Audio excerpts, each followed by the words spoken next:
Hello বন্ধুরা, আশা করি সবাই ভালো আছেন। সরকারি ভাতা এবং শিক্ষা উপবৃত্তির সর্বশেষ আপডেট নিয়ে আবারও আপনাদের সামনে হাজির হয়েছি। তাই ভিডিওটি স্কিপ না করে অবশ্যই শেষ পর্যন্ত দেখার চেষ্টা করবেন। আজকের ভিডিওতে মূলত আমরা উপবৃত্তির টাকা প্রদানের নতুন আপডেট নিয়ে কথা বলবো।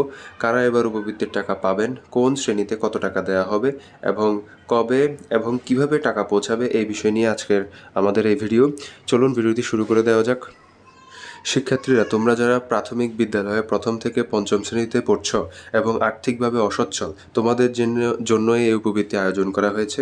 উপবৃত্তির জন্য যারা আগে আবেদন করেছিল কেবল তারাই এই আর্থিক সহায়তার যোগ্য বলে বিবেচিত হবে। প্রাথমিকের প্রতিজন শিক্ষার্থীকে এককালীন 1,000 টাকা করে প্রদান করা হবে এবং যা সরাসরি তাদের অ্যাকাউন্টে পৌঁছাবে।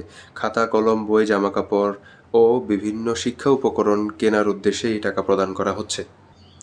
শিক্ষার্থীরা, তোমরা যারা অষ্টম শ্রেণীতে পড়ছো এবং আর্থিকভাবে সমস্যায় রয়েছো, তোমাদের জন্য এই উপবৃত্তির টাকা পাওয়ার জন্য তোমরা বিবেচিত হবে। প্রতিজন শিক্ষার্থীকে তাদের পড়াশোনার খরচ মেটানোর জন্য উপবৃত্তির টাকা হিসেবে মোট 2,000 করে প্রদান করা হবে। এই টাকা এককালীন বা 2 কিস্তিতে দেওয়া হতে পারে, তবে এককালীন হওয়ার সম্ভাবনা সবচেয়ে বেশি। শিক্ষার্থীদের প্রয়োজনীয় বই, নোট বা গাইড কেনার মাধ্যমে পরিবারের আর্থিক চাপ কমানোর জন্য এই টাকা দেওয়া হচ্ছে। শিক্ষার্থীরা, তোমরা যারা একাদশ ও দ্বাদশ শ্রেণীতে পড়ছো এবং আর্থিকভাবে অসচ্ছল এবং মেধাবী, শুধুমাত্র তারাই এই উপবৃত্তি পাবে। একাদশ শ্রেণীতে পড়ুয়া শিক্ষার্থীদের পড়াশোনার খরচ হিসেবে উপবৃত্তি বাবদ 4,000 টাকা করে প্রদান করা হবে। দ্বাদশ শ্রেণীর শিক্ষার্থীরা তাদের ভালো ফলাফলের সহায়তার জন্য উপবৃত্তি হিসেবে প্রায় 5,000 টাকা করে দেওয়া হবে তাদেরকে। শিক্ষার্থীদের নিজ নিজ বিভাগ এবং শ্রেণী অনুযায়ী উপবৃত্তির টাকার পরিমাণ কিছুটা কম বা বেশি হতে পারে। এখন আসি ডিগ্রি পর্যায়ের উপবৃত্তি শিক্ষার্থীদের নিয়ে।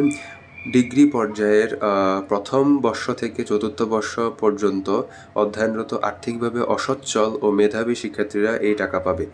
ডিগ্রি পর্যায়ে নির্বাচিত শিক্ষার্থীদের 8,000 টাকা থেকে 10,000 টাকা পর্যন্ত উপবৃত্তির টাকা প্রদান করা হবে। শিক্ষার্থীদের অধ্যয়নের নির্দিষ্ট বর্ষ ও তাদের বিভাগ অনুযায়ী টাকার পরিমাণ কিছুটা কম বেশি হতে পারে। উচ্চশিক্ষা খরচ মেটানো এবং শিক্ষার্থীদের আত্মনির্ভরশীল হওয়ার সুযোগ তৈরি করতে এই আর্থিক সহায়তা প্রদান করা হচ্ছে। আবারও বলছে, যারা প্রথম বর্ষ থেকে চতুর্থ বর্ষ পর্যন্ত রয়েছে তোমাদেরকে 8,000 থেকে 10,000 টাকার মধ্যে দেওয়া হবে উপবৃত্তির টাকা হিসেবে। এখন আসি সবচেয়ে গুরুত্বপূর্ণ বিষয়ে, টাকা কখন দেওয়া হবে। আগামী 29 তারিখে দেশের সকল নির্বাচিত শিক্ষার্থীদের মাঝে উপবৃত্তির টাকা দেওয়া হবে। বিকাশ, নগদ, রকেট বা উপায়ের মাধ্যমে তোমরা টাকাটা তুলতে পারবা। যাদের ব্যাংক অ্যাকাউন্ট রয়েছে তাদের ক্ষেত্রে উপবৃত্তির টাকা সরাসরি সেই ব্যক্তিগত ব্যাংক অ্যাকাউন্টে জমা করে দেওয়া হবে। শিক্ষার্থীদের ক্ষেত্রে ঠিক যে নামে অ্যাকাউন্ট খোলা হয়েছে শুধুমাত্র সেই সঠিক অ্যাকাউন্টে উপবৃত্তিটা অর্থ পৌঁছাবে। আজকের আপডেট এই পর্যন্তই। আশা করি সবাই সবকিছু বুঝতে পেরেছ।